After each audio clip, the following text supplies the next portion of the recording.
This episode of The Recovery Couch is brought to you by Greg Swartz at RE/MAX Victory and Affiliates. If you're looking to buy or sell a home, Greg brings heart, hustle, and honesty to every deal. Call Greg at 937-477-8975 today and tell him The Recovery Couch sent you. Hey, what's up, guys? Welcome back to another episode of The Recovery Couch. I'm your host, Brandon Couch. And today we're going to have a discussion about what is it that we're really looking for in the recovery world. There's an issue of dealing with sobriety, and then there's a heart issue of finding out where we're wounded and why we continue to act and react in certain ways. For this conversation, I'm going to use Randy Creamer's True Profile. You can get that at the Growth Institute, www.thegrowth-institute.org. That's www.thegrowth-institute.org. In the True Profile, Randy Creamer writes, self-knowledge precedes self-care. In other words, if you don't understand yourself, you're going to keep hurting yourself. So how do we actually begin to understand ourselves?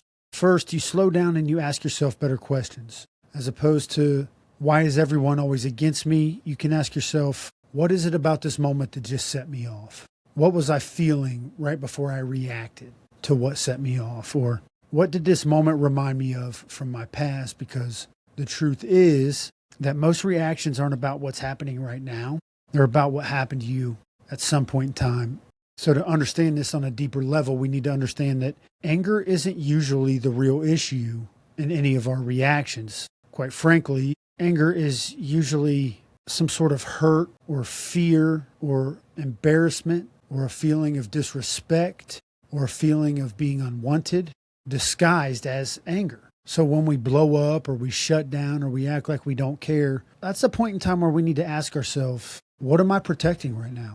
Understanding ourselves also means noticing patterns. Patterns like, who do I react to the strongest? Patterns like, when do I feel disrespected the fastest? Patterns like, what situations make me feel small or unsafe? Because patterns point to wounds. And here's the key. A wound explains behavior, but it does not excuse behavior. Once we see it, the wound, then we can stop letting that wound control us. We can stop letting that wound allow us to react to certain people, to certain places, and to certain things, known in the AA circle as triggers. So let's make this real for you.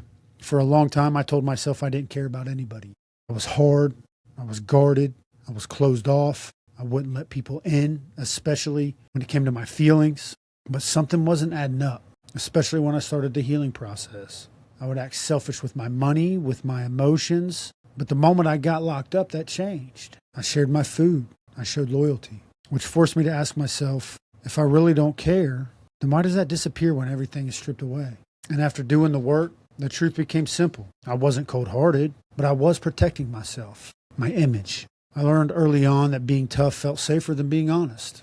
I grew up in a small town where you fought for your respect. From that point forward, that was the only way I thought you got love or respect or validation.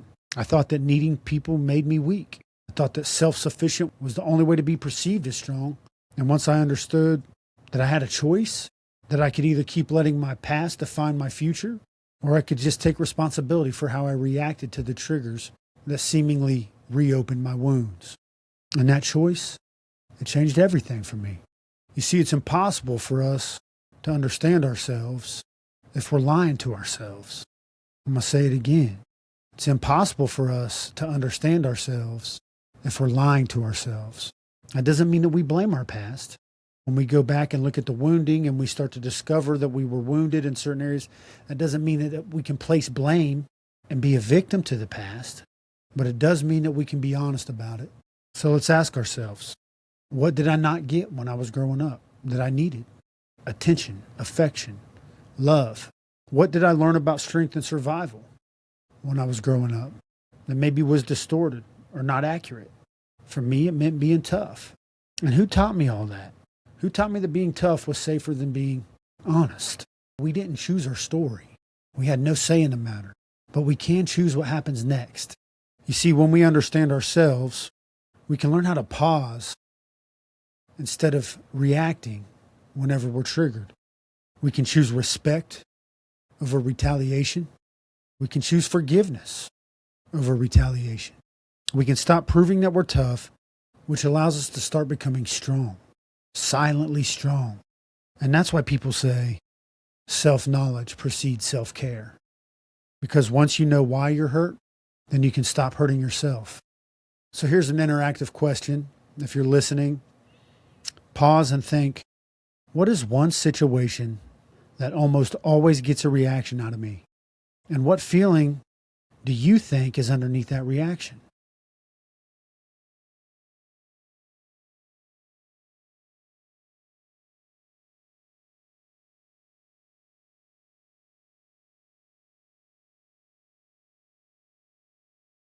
I hope and I pray that a situation came to you as you took a pause, and if you were able to find a reaction, then you just unlocked awareness. And that's where change starts. Next, I want to tell you something that might surprise you. You are loved. You are loved by God, who forgives your mistakes and loves you unconditionally. You are loved by your family, even if they don't always show it the way you want. And you are loved by me and those who show up to talk truth into your life. Sometimes with love, it doesn't always feel good. It doesn't always feel the way we want it to. Because sometimes love looks like accountability. Sometimes love looks like higher expectations. Sometimes love challenges you to become more than you believe you can. I care about you enough to be honest. This world is not going to feel sorry for you. This world's going to expect you to follow the rules. This world's going to expect you to pay your dues and your bills. And this world's going to expect you to act responsibly. And if you don't, there will be consequences. So with all that being said, the real question isn't, why doesn't anyone understand me? The real question should be, am I willing to understand myself? Because once you understand why you act the way you do, then, and only then, you can choose to act differently. And that is where real freedom starts. This episode of The Recovery Couch is brought to you by JB Davis at South Dayton Toyota. For integrity, service, and unbeatable deals, call JB and his team at 513-267-5225 and tell them The Recovery Couch sent you.